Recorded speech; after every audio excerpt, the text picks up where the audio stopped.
Remember last season when Detroit went to Dallas last week of the year, ended up beating the Cowboys, which forced Dallas to have to go to Seattle?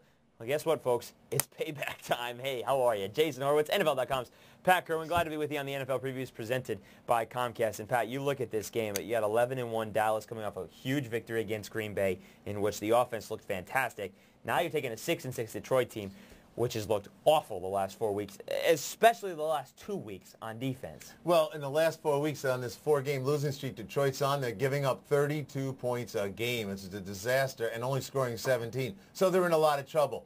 We both know that Romo and these guys are going to be throwing the ball in that nice indoor stadium, and they're going up against the 31st ranked pass defense in the NFL. There's a lot of trouble coming for Detroit in this one. Mr. Kitna is not going to make his 10 wins, he guaranteed. That is what Kitna guaranteed at the beginning of the season, 10 wins. And for the Kitna meter to reach that point, they have to win out. And if so, he's going to have to do it without Roy Williams, who had a huge game last year against the other Roy Williams for the Cowboys. 6 catches, 104 yards. You know, and Roy Williams is a great player. Don't get me wrong when I make this comment, but you got Calvin Johnson, you got Mike Fury, you got Sean McDowell. You got enough weapons to throw the ball. The question becomes, can you protect Kitna? The guy gets sacked once every 9 pass attempts. That is bad. Now he's up against 2 outside linebackers. DeMarcus Ware, Greg Ellis combined, 21 sacks. So you know that the Kitna's going to throw the ball 25, 30 times. I'm thinking 4 to 5 sacks, 5 more hits right in the chest. Yep. The question for Dallas then becomes, Pat, obviously with this game, I know you think Dallas is going to win in Detroit. So the question for Dallas is, after a couple more victories, they'll have clinched home field throughout the NFC. When can the Cowboys shut it down?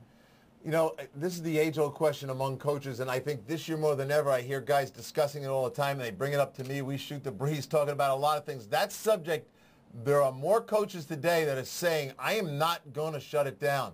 I've seen too many bad examples of teams lose their stinger, lose their edge. I think you're going to see teams like the Cowboys, even though they'll probably have home field locked up throughout, play their players well into the 4th game. They don't want it because they have a bye coming right at the end of the season. Now they're starting to think about, oh, I give them off the last game. I give them off the bye. That's 8 quarters of no football. They come back and they're not ready to play. Well, one of those guys would be Terrell Owens. He has a touchdown grab in 7 straight games. He also has 14 for the season, and that is tied with Frank Clark, who set the Cowboys franchise record back in 1962. One more touchdown, he would break that record, and obviously a good shot to do that against the Lions. How big do the Cowboys win? I think the Cowboys are going to win this game by multiple touchdowns. I'll be kind here and not identify the number, but a lot more than 2.